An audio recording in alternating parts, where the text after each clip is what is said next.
analysis on the state visit by Côte d'Ivoire President Alassane Ouattara. We speak now to Dr Check Achu, Senior Research Specialist at the Africa Institute of Africa. Dr Achu, thank you so much for making the time this morning. Thank you for having me. A country of 25 million inhabitants, also premised on a constitutional democracy with the president wielding executive power. What is the importance of Côte d'Ivoire to South Africa? Perhaps on 3 or 4 areas. The first is perhaps geopolitical. We do have economic reasons and security as well. Geopolitically, you will understand, or you will know that Côte d'Ivoire was perhaps one or two Francophone African countries to have maintained some form of contact with apartheid South Africa, and post-apartheid South African government have actually continued in that same vein, perhaps as a result of the fact that Côte d'Ivoire is strategically located along the Gulf of Guinea, which for many on the African continent is key with regards to trade with North America and to Europe.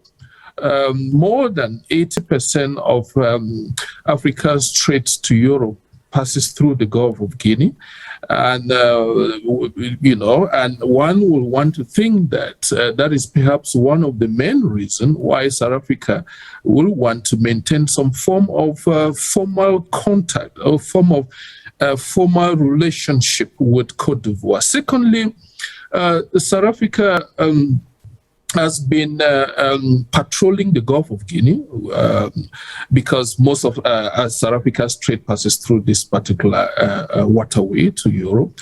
And South Africa has been patrolling the Gulf of Guinea together with many other African countries, prominently Angola, Nigeria, and Ghana, and Côte d'Ivoire. So in terms of economic and security reasons, the two countries really need to work together to make sure that trade and security issues along the Gulf of Guinea is maintained. So let's talk some more about the peace and security that you speak about. Several coup attempts, including in Guinea, in West Africa, recently. How does this find its way into the conversation? Oh, as I mentioned earlier, Côte d'Ivoire is a prominent member of the of ECOWAS, West African, the Economic Committee of West African States, which maintains some form of a military alliance, and this which you generally refer to as ECOMOG.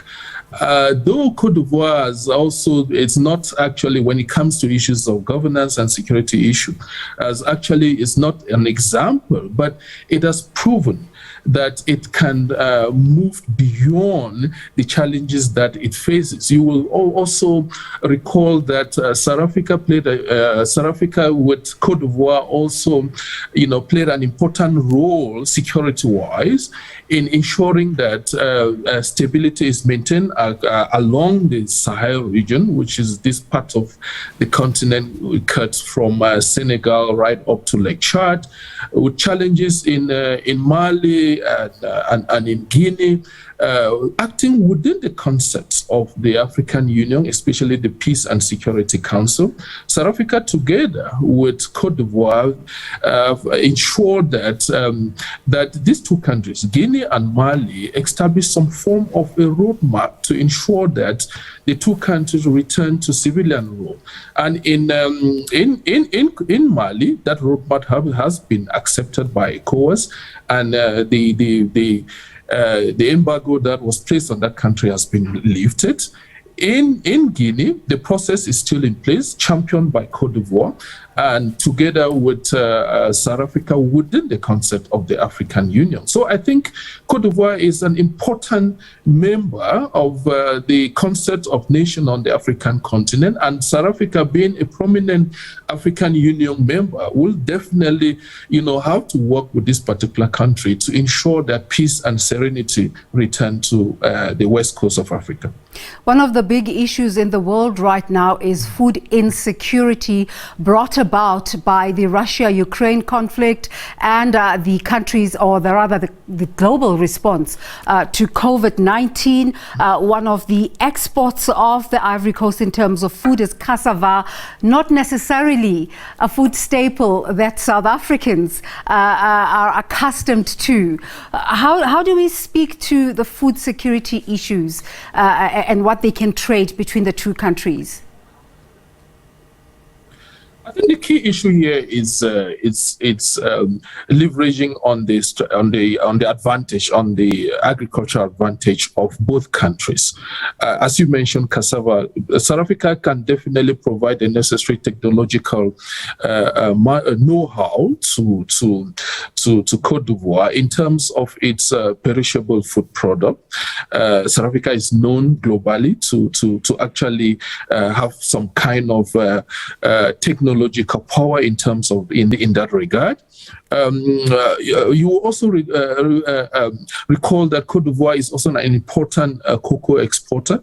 I think South Africa will also play an important role in terms of the value chains in that particular area, and Côte d'Ivoire will perhaps also benefit, besides agriculture, besides the technological, advantage or transfer of technology that Côte d'Ivoire might gain from South Africa. Would also perhaps want to understand how South Africa has been able to also maintain some form of food security in the continent, in South Africa and in Southern Africa as a whole. And perhaps in the last 2 years, South Africa has been a net exporter of grain, of maize.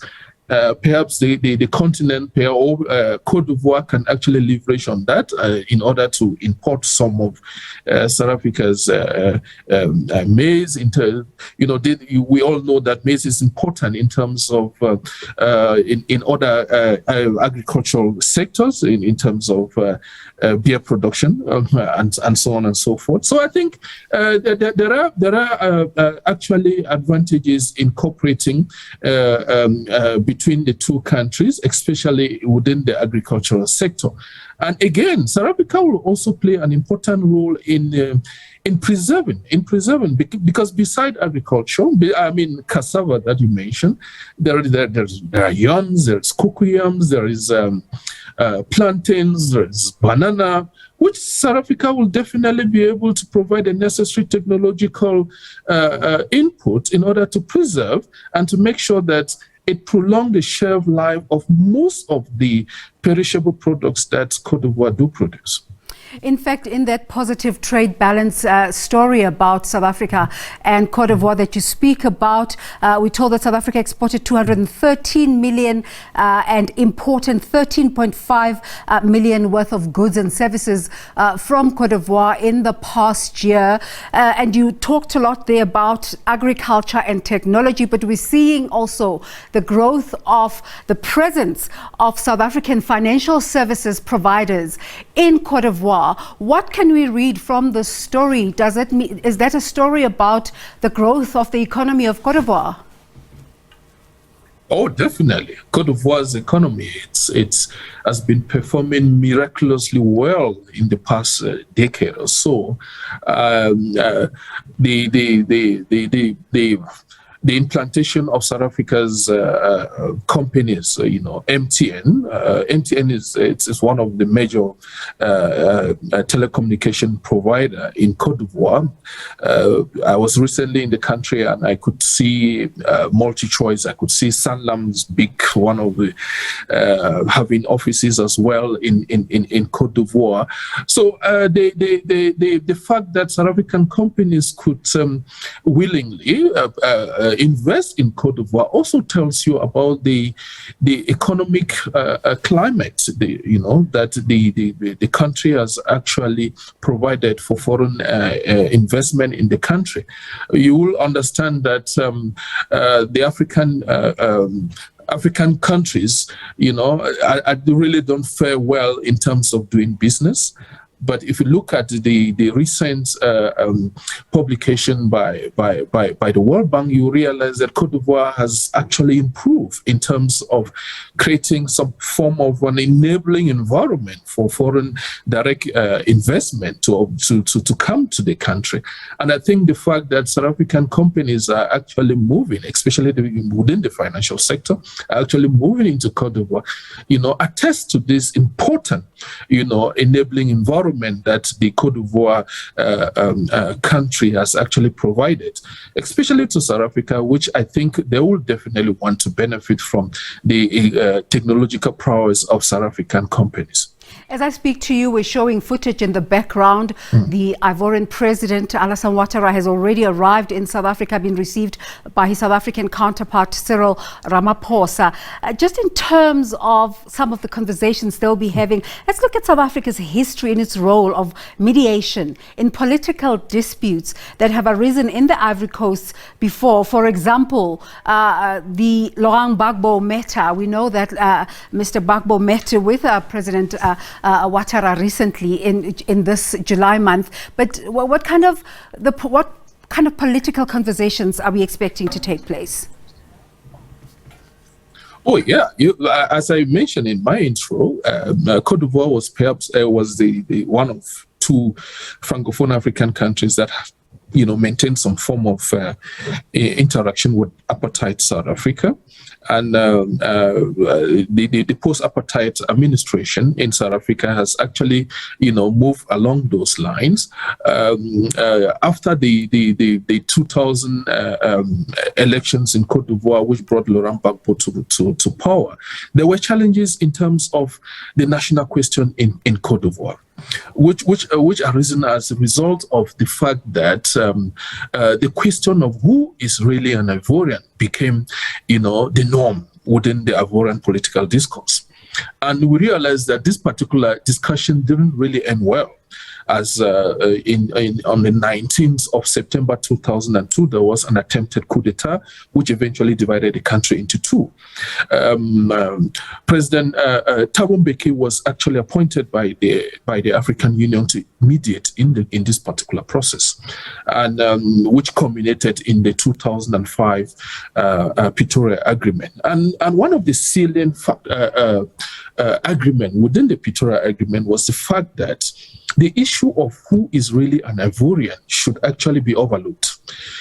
And as a result of that particular agreement, President Alassane Ouattara was allowed, to contest the 2010 presidential election. As you will recall, the question of his nationality became a major talking point for over 10 years, a decade in Côte d'Ivoire. But because of President Thabo Mbeki's magnanimity, so to speak, within the African political scene, he convinced the Ivorian political elites to allow President Ouattara, to contest the 2010 presidential election, which he eventually won. And though there were challenges after that, but one will want to say that the fact that President Ouattara is the president of Côte d'Ivoire today is as a result of the negotiating skills of President Thabo Mbeki. Had it not been for President Thabo Mbeki negotiating the 2005 Pretoria Agreement, the question of President Alassane Ouattara's nationality would not have been resolved. So it is as a result of President Ouattara's, President Thabo Mbeki's impress on the political elites, especially President Gbagbo at the time, to allow President Ouattara to contest the 2010 presidential election, that Dr. Achu, he eventually became president. I want to ask you this quickly because we're running against time. We're talking about two countries, but these very two presidents who are meeting today, it's almost time up for them in terms of elections coming up in their countries, in their respective countries. Do you think this will come up in the conversations?